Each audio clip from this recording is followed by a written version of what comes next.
మీరేమంటారు? ముఖ్యంగా కాపులు విదేశాలకు వెళ్ళి చదువుకోవాలి. కాపులకి గ్రూప్ 1 గ్రూప్ 2 కోచింగ్ అంటూ ఎన్టీఆర్ విద్యానృతి అంటూ అంతకుముందు నేను ఢిల్లీ సుప్రీం కోర్టుకి వెళ్ళినప్పుడు ఎంతో మంది పేద పిల్లలు వచ్చి చదువుకునే వాళ్ళండి. అరే మీ అమ్మ పొలం వేసుకునేదిరా నేను ఇక్కడ దాకా ఎట్లా పంపించిందంటే ఎన్టీఆర్ విద్యానృతి ఉంటదండి.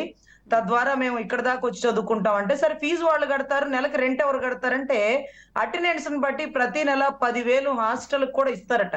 ఏది కోచింగ్ కాకుండా అవకాశాలు కల్పించాలి. వాస్తవానికి ఎంత ఉంది ఇప్పుడు ఈ ప్రభుత్వం కూడా మీరు జూనియర్ అందరికి 5,000 ఇస్తున్నాం అని చెప్తున్నారు. ఇవన్నీ వాస్తవ గ్రౌండ్ ఫిగర్స్ ఎక్కడ వస్తాయి?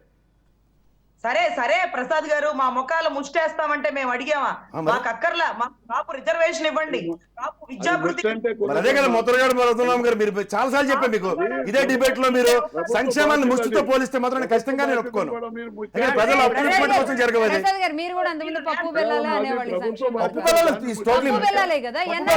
ముష్టి ఏంటమ్మా? ముష్టి అంటే పప్పు వెళ్ళాలి దాన్ని ముష్టి అనుకుంటారు. నేను అలా అనుకుంటే కాదు కదా భవిష్యత్ సంక్షేమానికి నేను కడుతున్న ప్రత్యక్ష పరోక్ష పనుల్లో కొన్ని సామాజిక వర్గాల అప్లిప్మెంట్ కోసం ఇస్తున్నవి. అవును, మీరు లాయర్ల గురించి మాట్లాడింది దానికి ఆవిడ చెప్పారు. ఏం చెప్పారు? ఆవిడ చెప్పారు మీరు ముష్టి, అది ముష్టి.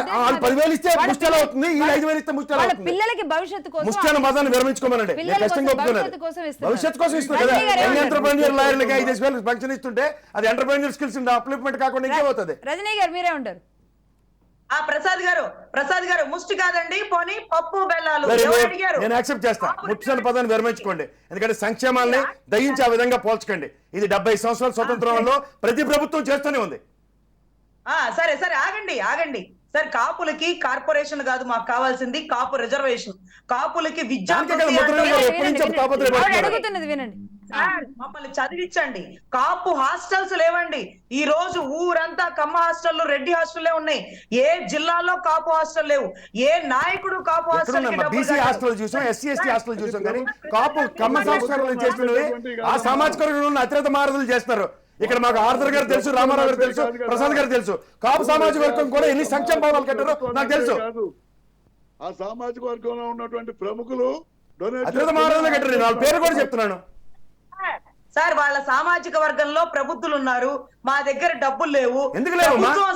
నాకు తెలిసి అప్పారావు గారు, రమేష్ గారు, రామారావు గారు, ఆర్థర్ గారు ఇలాంటి వాళ్ళు ఒకసారి లోవర్ ట్యాంక్ బండికి రండి. ఎంతమందిని సంక్షేమం చేస్తారు నేను చెప్తాను. మీ దగ్గర స్టాటిస్టిక్స్ లేకపోతే దేనికి ఉపయోగపడుతున్నాయి? దేనికి ఉపయోగపడలేదమ్మా? ఇప్పుడు బీసీ సామాజిక వర్గంలో ఆర్ కృష్ణ గారు ఉన్నారు. 1 కోటి మంది పైచిలకు పిల్లలు ఆయన పెట్టిన బెక్స్ తో చదువుకున్నాం మేము. బీసీ సామాజిక వర్గంలో ఏమంటారు? కొంతమంది అత్యంత మహారాజులు ఉంటారు ఆ సామాజిక వర్గాల్లో. ఆ సామాజిక వర్గాన్ని పరిరక్షిస్తూ ఉంటారు. ఇప్పుడు సప్తగిరి ప్రసాద్ గారు ఉన్నారు. మీకేం తెలుసు ఆయన గురించి? ఎంతమందిని చదివిస్తున్నారు నాకు తెలుసు. This is an initiative.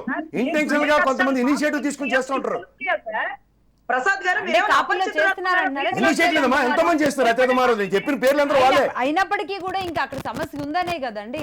సమస్య ఎందుకు లేదమ్మా? 70 సంవత్సరాలు బట్టి అన్ని సామాజిక వర్గాల సమస్యలు. పప్పు బెల్లాలు, అదే ఆవిడన్న భాష లేదంటే మీరన్న పప్పు బెల్లాలు, అవి ఇప్పటికిప్పుడు మీరన్న డీబీటీ పద్ధతిలో 2,900 కోట్లని మీరైతే ఏం చెప్తున్నారు?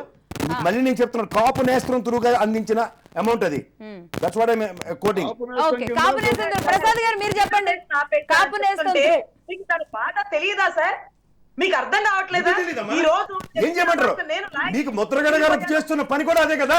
బీసీ సామాజిక వర్గంలో కాపు సామాజిక వర్గాన్ని కలిపి రిజర్వేషన్ ఇవ్వమని. దానికి ఇవాళ మీరు ఏ ప్రాతిపదిక మీద కూడా ఒక కన్సల్టేట్ కూడా కాకుండా మీరు పొత్తులు అంటే ఎవరు మాడతారు? అదే ముద్రగడ గారు వైపు వస్తున్నారు అంటే అక్కడ ఏం జరగట్లేదనే కదా. ఎక్కడ జరగట్లేదు? గతంలో తెలుగుదేశంలో జరిగిందా? సమైక్య రాష్ట్రం విడిపోయిన తర్వాత రాష్ట్ర హక్కులు సాధించుకుంటే బీజేపీతో జనసేన పార్టీ పొత్తు పెట్టుకుంటుందట. ముద్రగడ గారు సామాజిక వర్గం అధినాయకులు కూడా ఏ ప్రాతిపదిక కూడా లేకుండా పొత్తులు పెట్టుకుంటారంటే ఎలా? మళ్ళీ రజనమ్మ మళ్ళీ అదే బాధపడుతుంది కదా. ఇప్పుడు పొత్తులు పెట్టుకుంటున్నందుకు బాధ, లేకపోతే ఆయన ముద్రగడ గారు అటు వెళ్లకుండా ఉండడం బాధ. దానివల్ల కాపులందరూ కూడా వ్యతిరేకం అవుతున్నారు అనేది బాధ. ప్రసాద్ గారు మీరేమంటారు? కాపు నేస్తం 2,029 కోట్లు, డీబీటీ పథకం ద్వారా 22,333 కోట్లు, అలాగే టోటల్ 39,240 కోట్లు, నాన్ డీబీటీ 16,914. అది అంటే పెన్షన్లు. అదే కదా నాన్ డీబీటీ. ప్రసాద్ గారు అంటే ఒక్క కాపులనే కాదు, ఎస్సీ ఎస్టీలు చూసుకున్నా నేను చెప్తున్నా కదా. ఇవాళ మీకు గతంలో ఎస్సీ సప్లై ఉండేది, మైనారిటీ రెగ్యులేషన్ సప్లై ఉండేది.